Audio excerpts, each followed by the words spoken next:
आजच्या मननाकरता आपण एक वचन वाचून आजच्या मननाचा आरंभ करूया.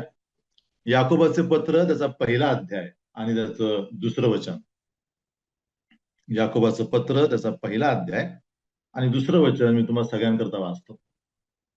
माझ्या बंधूंनो, नाना प्रकारच्या परीक्षांना तुम्हाला तोंड द्यावे लागते, तेव्हा तुम्ही आनंदच माना. माझ्या बंधूंनो, नाना प्रकारच्या परीक्षांना तुम्हाला तोंड द्यावे लागते, तेव्हा तुम्ही आनंदच माना. देवबाप वाचलेलं वचन आपण सगळ्यांकरता आशीर्वादाचं करू. याकोबाचं पत्र, याकोबाने हे यहुदी धर्मातून ख्रिस्ती विश्वासामध्ये आलेल्या लोकांना लिहिलेलं आहे. ज्यावेळेस विश्वासणारे विश्वासाचा प्रवास करू लागले, त्यावेळेस त्यांच्या विश्वासामुळे त्यांना संकटांना, वेगवेगळ्या प्रकारच्या छळांना सामोरं जावं लागलं. आणि म्हणून काही विश्वासणारी कुटुंबे विखुरली गेली. आणि त्या विखुरलेल्या विश्वासणाऱ्यांना धैर्य देण्याकरता, वेगवेगळ्या प्रकारचं आध्यात्मिक मार्गदर्शन देण्याकरता याकोब हे पत्र लिहितो. आणि या पत्रामध्ये अनेक प्रकारचं मार्गदर्शन त्यांनी केलेलं आहे. आणि या पत्राचा आरंभ तो एका धक्कादायक वचनाने सुरू करतो, जे वचन आपण वाचलं, की ज्यावेळेस तुमच्या जीवनात परीक्षा येतात, संकट येतात, त्यावेळेस तुम्ही काय करा? त्यावेळेस तुम्ही आनंद माना. जगातील लोकांकरता हा उपदेश अतिशय अव्यवहार्य असू शकतो. जगातील लोकांची आणि आम्हा विश्वासणाऱ्यांची देखील ही अपेक्षा असते की संकटांमध्ये आमचं सांत्वन करावं, संकटांमध्ये आम्हाला धीर द्यावा. पण हे कोणतं असं वचन आहे की तुम्ही ज्यावेळेस संकटातून जात आहात त्यावेळेस तुम्ही आनंद माना? नक्कीच या ठिकाणी याकोब असं सांगत नाही की ज्यावेळेस तुम्हाला संकट असतात त्यावेळेस तुम्ही उड्या मारा, मौज मजा करा, जसं जग नाचतं गातं तसं करा. नाही, याकोबाच्या बोलण्याचा उद्देश तो नाही. याकोब सांगू इच्छितो, ज्यावेळेस तुम्ही संकटांना तोंड देता, वेगवेगळ्या प्रकारच्या प्रतिकूल परिस्थितीतून जात असता विश्वासी म्हणून, त्यावेळेस तुम्ही संकटांबाबत सकारात्मक दृष्टिकोन बाळगा, सकारात्मक दृष्टीने पहा. का असं सांगतो तो? कारण विश्वासी जीवन हे कठीण आहे. विश्वासणाऱ्यांचं जीवन, विश्वासांचा प्रवास हा अनेक आव्हानांनी भरलेला आहे. म्हणजे आम्ही विश्वासामध्ये येतो, प्रभू येशू ख्रिस्तावरती विश्वास ठेवून तारण प्राप्त करतो. त्याच्यानंतर आमच्या जीवनाचा प्रवास सुरळीत होईल असे आमची धारणा असते. नक्कीच प्रभूच्या हातामध्ये तो प्रवास सुरळीत आहे, परंतु संकट हा विश्वासणाऱ्यांच्या जीवनाचा अपरिहार्य भाग आहे. याकोब या वचनातून आम्हाला आठवण करून देतो की नाना प्रकारची संकट तुमच्या जीवनात येणार आहेत. नाना प्रकारच्या संकटांना विश्वासणाऱ्यांना तोंड द्यावं लागणार आहे. त्याचा अर्थ आजारपण असेल, त्याचा अर्थ अशक्तता असेल, त्याचा अर्थ अपमान, अपयश असेल. नाना प्रकारची संकट आहे. आम्हाला अनपेक्षित असणारी संकट आमच्या विश्वासी जीवनामध्ये, प्रवासामध्ये आम्हाला तोंड द्यावी लागणार आहे. पण याकोब म्हणतो की तुम्ही त्या समस्यांकडे, संकटांकडे कसं पाहायला पाहिजे? तुम्ही सकारात्मक दृष्टीने पाहायला पाहिजे. म्हणजे तुम्ही त्या संकटांबाबत आनंद मानला पाहिजे. ज्यावेळेस आम्ही संकटांना तोंड देत असतो, का याकोब असा सल्ला देतो? ज्यावेळेस विश्वासणारे संकटातून जात असतात, वेगवेगळ्या परीक्षांना तोंड देत असतात, त्यावेळेस देव त्या संकटांचा उपयोग त्या विश्वासणाऱ्याच्या जीवनाला बांधण्याकरता, घडवण्याकरता करत असतो. आमच्या जीवनातील समस्या आम्हाला आमच्या जीवनाकडे गंभीरपणे पाहावयास लावतात. याचा अर्थ असा नाही की आम्ही आमच्या जीवनाकडे गंभीरपणे पाहत नाही. भौतिकदृष्ट्या, सांसारिकदृष्ट्या नक्कीच आम्ही आमच्या जीवनाकडे गंभीरपणे पाहतो, परंतु देवाचा जो दृष्टिकोन आहे तो अतिशय आध्यात्मिक दृष्टिकोन आहे. सांसारिक जीवन जगत असताना आम्ही नेहमी भौतिकदृष्ट्या कशा प्रकारे सक्षम होत जाऊ याचा विचार करत असतो. आणि एक अंग आमचं नेहमी दुर्बळ राहतं, ते म्हणजे आध्यात्मिक अंग. आणि प्रभू त्या अंगांकडे पाहण्याकरता आमच्या जीवनामध्ये नाना प्रकारच्या परीक्षांना येऊ देतो, अनुमती देतो, जेणेकरून आमचं आध्यात्मिक अंग देखील सक्षम होत जाईल. रोमकराचं पत्र 5वा अध्याय 3 ते 5 वचनांमध्ये पौलाने म्हणून ठेवलेला आहे की संकटाने धीर, धीराने शीलाने आशा निर्माण होते आणि आशा मनुष्यांना लाजवत नाही. म्हणजे प्रभूची अपेक्षा ही आहे की या जगामध्ये जगत असताना तुम्ही लज्जित होऊ नये. तुम्ही अतिशय धीराने आणि खंबीरपणे जीवन जगावं. थोडक्यात काय आहे, संकटे किंवा परीक्षा आमच्या जीवनात अनेक चांगल्या आध्यात्मिक गोष्टींची लागवड करतात. आणि म्हणून याकोब म्हणतो की तुम्ही काय करा, तुम्हाला असं वाटत आहे का तुम्ही परीक्षातून जात आहात, संकटांना तोंड देत आहात, तर आनंद माना. आजच्या सत्रामध्ये मर्यादित वेळेमध्ये मी काही मुद्दे तुमच्या समोर ठेवणार आहेत. संकट आमच्या जीवनात आणतात काय, काय करतात संकट आमच्या जीवनात? पहिला मुद्दा, का याकोब म्हणू शकला की तुम्ही संकटांमध्ये आनंद माना? योनाचं पुस्तक त्याचा 2रा अध्याय आणि पहिलं वचन जर आम्ही वाचलं तर त्या ठिकाणी आम्ही असं वाचतो की मत्स्याच्या पोटातून योनाने आपला देव परमेश्वर याची प्रार्थना केली. पहिला मुद्दा आमच्या जीवनात परीक्षांमुळे येतो, तो म्हणजे परीक्षा किंवा संकटे आम्हाला प्रार्थना करण्यास प्रवृत्त करतात. प्रार्थना करण्यास प्रवृत्त करतात. विश्वासणाऱ्यांना प्रार्थना हा शब्द नेहमी ऐकल्यामुळे त्यात विशेष काही वाटणार नाही. परंतु जर आम्ही आमचं जीवन पाहिलं तर आमच्या जीवनाचा एक महत्वाचा स्वभाव असा आहे की आम्ही नेहमी प्रार्थनेपासून पळत आलेलो आहोत. पळण्याचा स्वभाव आहे प्रार्थनेपासून. प्रार्थनेसाठी आम्ही सहसा लवकर तयार होत नाही. ज्यावेळी प्रभूची इच्छा काय आहे आमच्या जीवनात की आम्ही अधिक प्रार्थनेसाठी स्वतःला तयार करावे. ज्यावेळेस गेत्सेमने बागेमध्ये प्रभू येशू ख्रिस्त प्रार्थना करावयास गेला, शिष्याला त्याने सांगितलं की तुम्ही या ठिकाणी माझी वाट पहा किंवा जागृत राहा. प्रभू येशू ख्रिस्त प्रार्थनेचा संघर्ष पूर्ण करून ज्यावेळेस येतो शिष्यांकडे, त्यावेळेस तो शिष्यांकडे पाहतो, तो शिष्य अतिशय गाढ झोपलेले आहेत आणि तो खिन्न होतो, प्रभूला दुःख वाटतं आणि मग प्रभू त्यांना दोष देतो, म्हणतो की तुम्हाला घटकाभर सुद्धा माझ्या बरोबर जागे राहवले नाही काय? पण शिष्यांची ही अवस्था आमची देखील अवस्था आहे, मंडळीची देखील अवस्था आहे. सगळ्या गोष्टी करण्याकरता आमच्याकडे ऊर्जा आहे, सगळ्या गोष्टी करण्याकरता आमच्याकडे ताकद आहे, प्रार्थना करण्याकरता आमच्याकडे ऊर्जा नाही. ज्या ज्या वेळेस आम्ही प्रार्थना करण्याकरता आव्हान देतो, खूप कमी प्रतिसाद विश्वासणाऱ्यांकडनं येतो.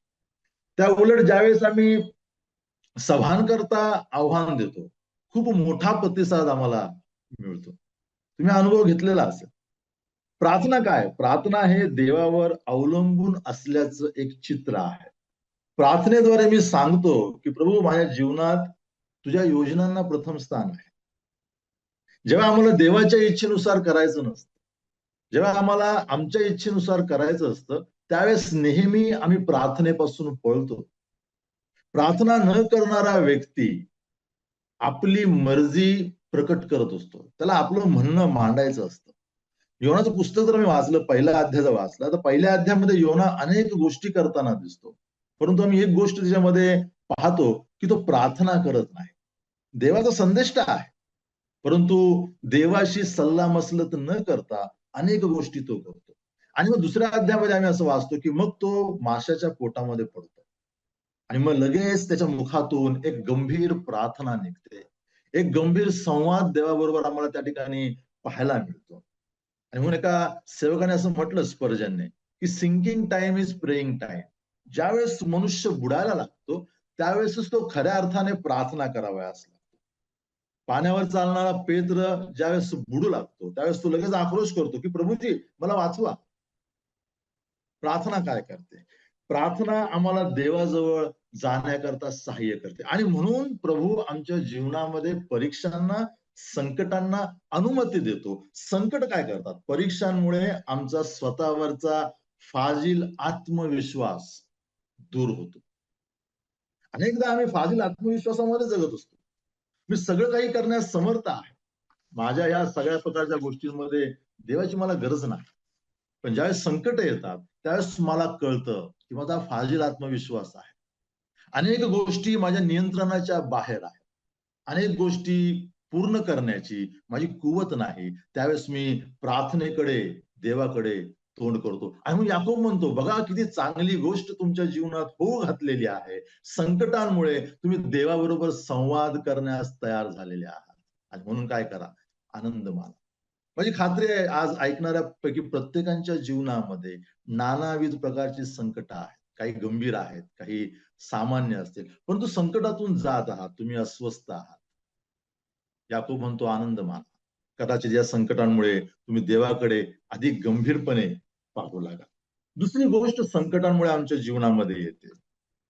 बघा योबाचं पुस्तक त्याच्यामध्ये 42वा अध्याय आणि त्या ठिकाणी इयोब काय म्हणतो पहिल्या 1-2 वचनांमध्ये.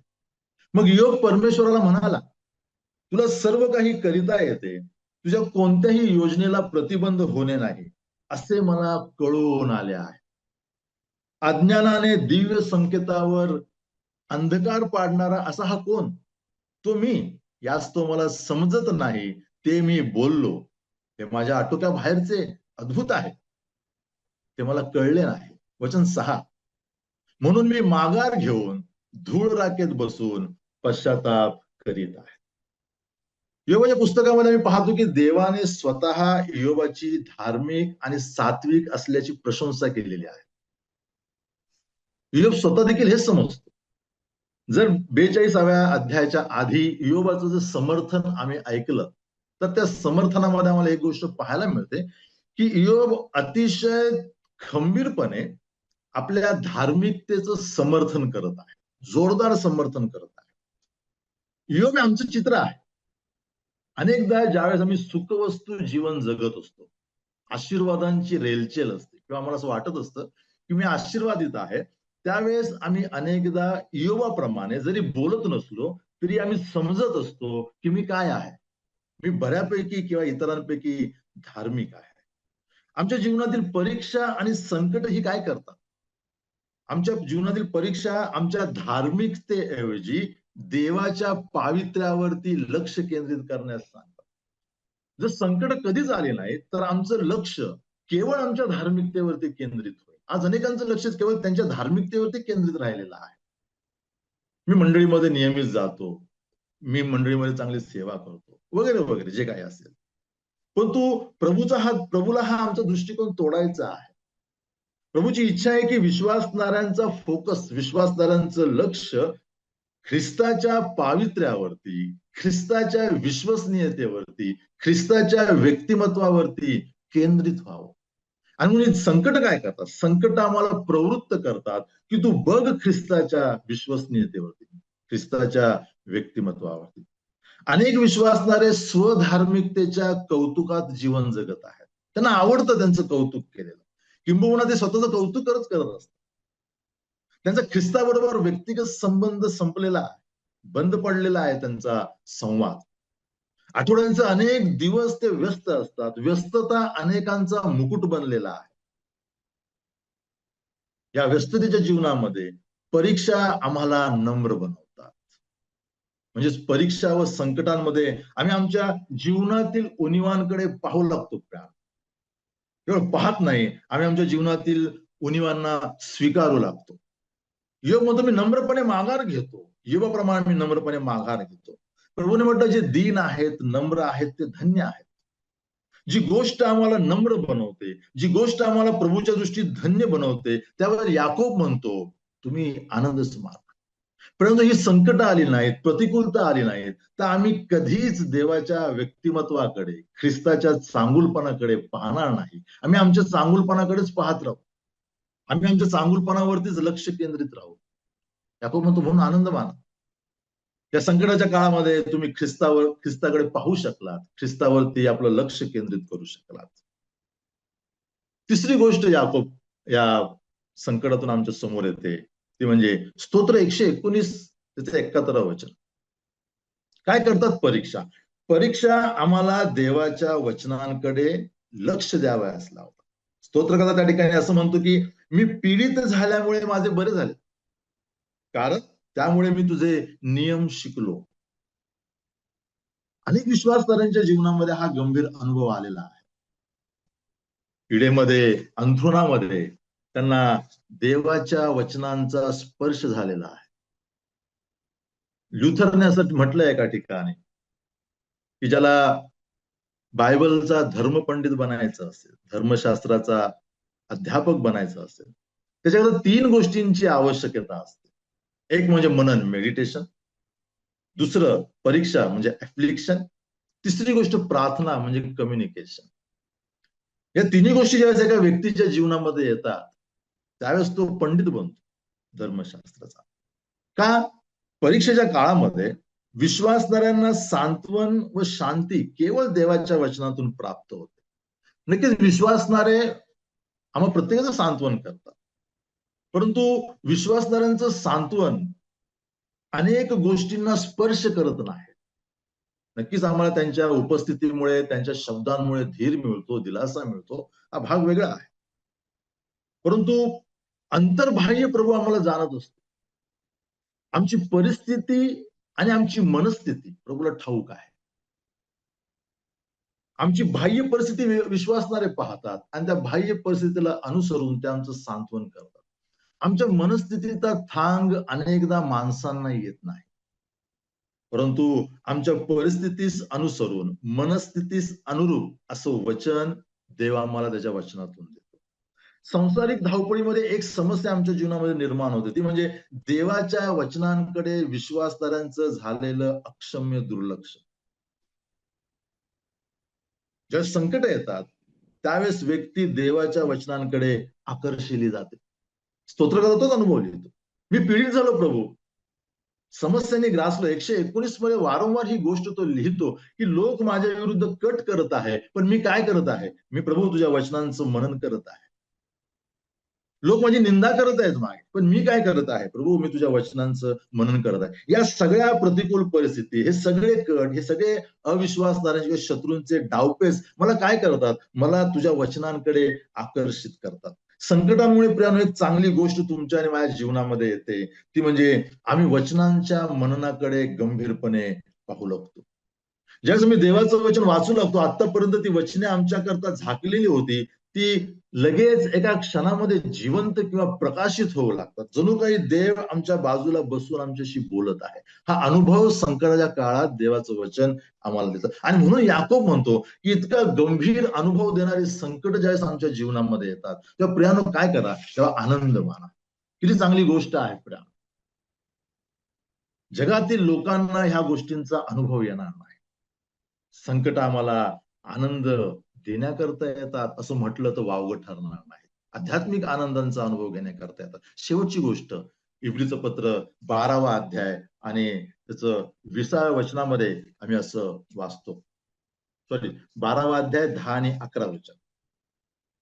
त्यांना योग्य वाटली तशी थोडे दिवस ते शिक्षा करीत होते, पण तो करीतो ते आपल्या हितासाठी, म्हणजे आपण त्याच्या पवित्रतेचे वाटेकरी व्हावे म्हणून करतो.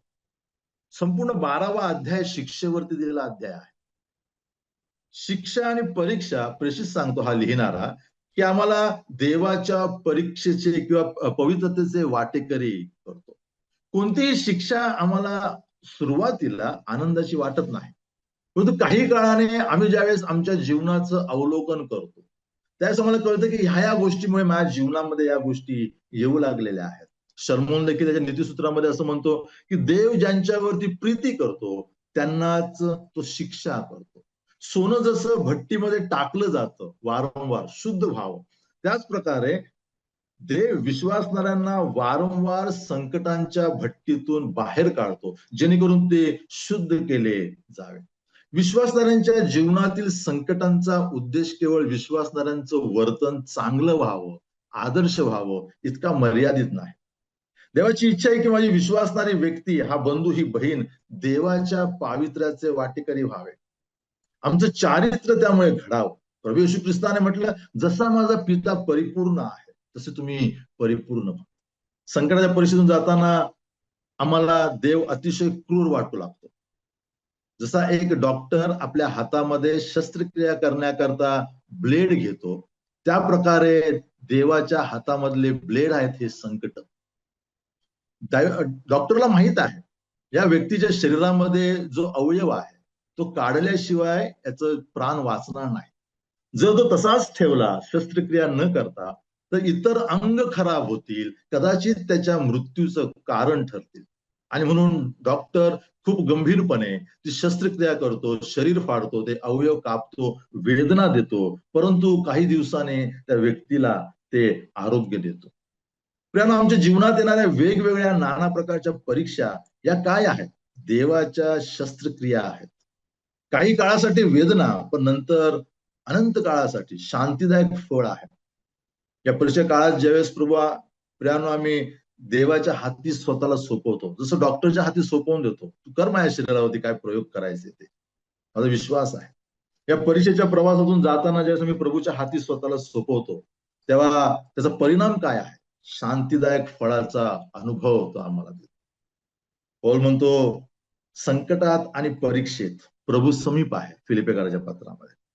म्हणून मी म्हणतो, प्रभूमध्ये आनंद करा. पुन्हा म्हणेन, काय करा? आनंद करा. याकोब थोड्या फरकाने म्हणतो, नानाविध संकटातून प्रियानो तुम्ही जात आहात, काय करा? आनंद करा. बघा, जरा मागे वळून जर आम्ही आमच्या या कालखंडामध्ये मागील दिवसात परीक्षेतून गेलो असो, संकटातून दुःखातून गेलो असतो, किंवा आता जात असो, नक्कीच आमच्या जीवनामध्ये काही ना काही सकारात्मक गोष्टी प्रभूने दिलेल्या आहेत. आम्ही प्रभूजवळ गेलेलो आहोत आमचा आक्रोश करून, आणि आमच्या प्रार्थना त्याने ऐकलेल्या आहेत. आम्ही प्रभूजवळ नम्र झालेलो आहोत प्रियानो. आमच्यावरचा भरोसा आम्ही फेकून दिलेला आहे. आम्हाला कळलेलं आहे, मी मर्यादित शक्तीचा मनुष्य आहे. या परीक्षेमध्ये प्रभूने आम्हाला त्याच्या वचनांजवळ नेलेलं आहे, आणि वचने आमच्याकरता जिवंत झाले. जणू काही माझ्या बाजूला बसून प्रभूने मला वचनातून धीर दिलेला आहे. आमच्या जीवनामध्ये पवित्रतेची पहाट सुरू झालेली आहे संकटांमुळे. आणि म्हणून याकोब म्हणतो त्याप्रमाणे आपण त्याच्या बोलण्याकडे लक्ष देऊ. नानाविध संकटातून जात आहोत, हो, आनंद करा, कारण प्रभू त्या सगळ्या संकटांच्या शस्त्रक्रियेच्या द्वारा माझ्या जीवनातील अशुद्ध भाग काढून मला अधिक चांगल्या जीवनाकरता तयार करत आहे. आणि हा दिवसात देव आपली सगळी वचने आमच्या जीवनाच्या संकटमय परीक्षेमध्ये आम्हाला धीर आणि सांत्वन देऊ.